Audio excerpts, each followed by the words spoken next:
Now let us move to question number 8. Imagine that a murderer hoists his victim onto a chandelier to make it appear that she had hanged herself, but he forgets to place a chair beneath it. What would you depict about the murderous qualities?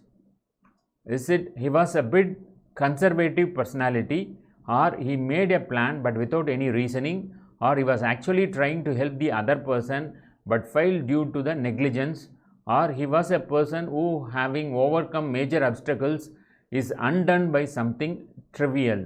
So here we can say that he was a person who, having overcome major obstacles, is undone by something trivial, because the efforts in the end went vain. Now let us move to question number 9. In the famous story, The Gift of the Maggie by the master of irony, O. Henry, a poor couple wishes to give each other Christmas gifts. The loving wife cuts off her long hair to buy her husband a chain for his office watch. The husband sells his watch to buy her tortoise shell combs for her. What kind of trait both husband and wife had for each other? Is it anticipating, or expiatory, or abhorring, or nostalgic, or indignant? So from the given options we can say that expiatory means sacrificial. Both the partners sacrificed for each other, which was very much soothing for each other. So the option would be sacrificing expiatory. That is second option. Now let us move to question number 10. Passers-by from another region are dying of thirst in a desert. Their vehicle enters into another zone of the desert, but they don't realize that there is a freshwater estuary in that zone from which they can drink. The passers-by are of what category? Are they overlookers, or judgmental, or cunning, or wise, or analyzers? So from the given passage we can understand that the passerby are overlookers, because the passers-by didn't realize the ultimate source of the estuary and their peace was very much nearer to them. Now let us move to question number 11. Hema is a digital venture at its heart. It includes a traditional supermarket, but the locations also fulfill online grocery orders and offer restaurants. The Hema app, which connects to a customer's Alipay account, is the glue that holds all the different elements together. What would you infer from the above given information? Either Hema is an app launched by the government officials, or Hema is an app launched to regulate all the securities listed on the SEBI, or Hema is to speed up the transactions performed in the supermarkets, or there will be a robust platform for the faster implementation of the policies regarding the capital and money market, or none of the above. So from the given statement nothing can be concluded or inferred, and the choice would be none of these or none of the above. Now let us move to question number 12. 40-year-old Praveen, though never a gym rat, had always been into sports. He played table tennis at the state level and squash and badminton too. His sister Sunita, on the other hand, would always shy away from sports. She would always have some excuse up her sleeve to get out of playing any kind of sports. What can be inferred about Sunita's passions? Whether she has bigger dreams, or she is a high-class woman and very much successful in her career, or she is a bit shy for sports and far away from being called. as the gym rat, or she loves her brother too much that for him she sacrifices for her dreams, or she is too much selective when it comes to the matter of the sports. From the given option, we can say that she is a bit shy for sports and far away from being called as the gym's rat as comparing to her brother. She was completely an opposite personality.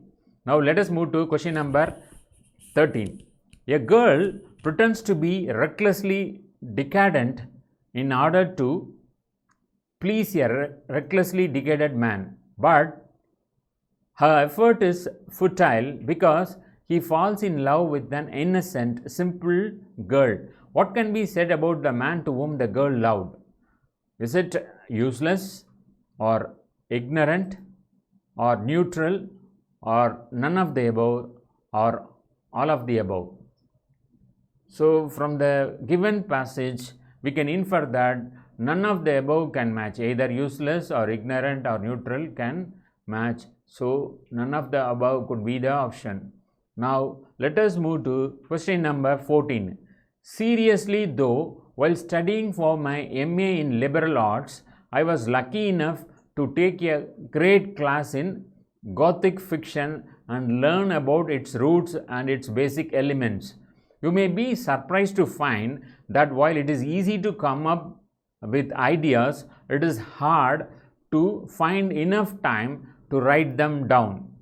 What is the author's opinion about methods of learning the art of analyzing ideas?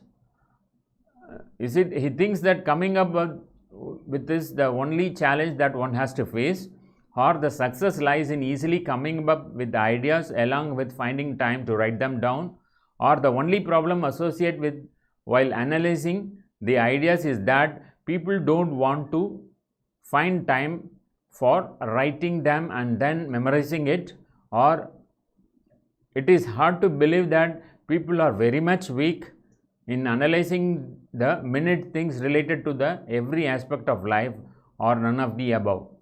So from the given options, we can say that the success lies in easily coming up with it along with the finding time to write them down. Only method described about the art of analyzing ideas given in the passage. So the right option could be the third one. Now let us move to question number 15. A hiker is trapped in a freak snowstorm but finds shelter in an old cave. As the weeks pass, he grows hungry. Water is not a problem, but he is a meat eater and he begins to look at his lower leg. There is a lot of good muscle on the lower leg. He draws out his knife and prepares to do what is necessary to survive. What can be inferred about the whole scenario from the above given passage? Is it the hiker was a cannibal and didn't left with any mercy for himself because of the starvation, or there was no other option, the hiker was left with except eating his own flesh, or the hiker was a person with the skills of surviving without water, or the hiker was the only person who had been to that old cave, or both A and B could be the option. So from the given passage, one can infer that A and B can match the statement or can be the exact meaning. The hiker was a cannibal and didn't left with any mercy for himself because of the starvation, and there was no other option the hiker was left with except eating his own flesh. So both can be the inference as far as question number 15 is concerned.